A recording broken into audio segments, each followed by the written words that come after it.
Pour Indira Ampio, sacrée Miss France le 17 décembre dernier, la soirée a été plus que magique. Mais pour certaines autres Miss régionales, le réveil a été quelque peu compliqué. Si est le cas de Oriane Galvez-Soto, Miss Aquitaine, qui en plus d'être très malade, a dû faire face aux nombreuses moqueries des internautes. Il faut dire qu'au moment du traditionnel discours de présentation, la jolie jeune femme s'est laissée submerger par le stress et a eu du mal à s'exprimer. Mais selon ses propos, cela n'est pas seulement dû au stress de prendre la parole en public. Penny, la jeune femme de 23 ans a récemment pris la parole sur son compte Instagram pour s'expliquer sur ses bafouillages à répétition lors du prime. En story, elle a assuré avoir dû reprendre sa respiration à plusieurs reprises pour éviter une quinte de tout malheureuse. Malheureusement, depuis mon otite je suis toujours malade. Et actuellement je suis incapable d'aligner 2 mots sans m'étouffer.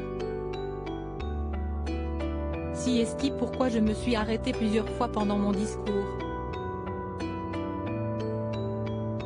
Je ne voulais pas partir dans une crise de toux, a-t-elle révélé avant de conclure, dès que je me sens mieux, je reviens au plus vite. Une expérience tout de même positive malgré les nombreuses critiques des internautes, Oriane Galvez-Soto garde tout de même un bon souvenir de son aventure Miss France. Retenue dans le top 15, sur 30 candidates, elle n'a pas à rougir de son parcours. Toujours sur son compte Instagram, elle partage d'ailleurs régulièrement de courtes vidéos de ses passages sur scène et ne cesse de remercier chaleureusement ses admirateurs. Pour rappel, si est Indira Ampio, Miss Guadeloupe, qui a cette année décroché la prestigieuse couronne. Pour la jeune femme de 18 ans, si est une folle année qui s'annonce.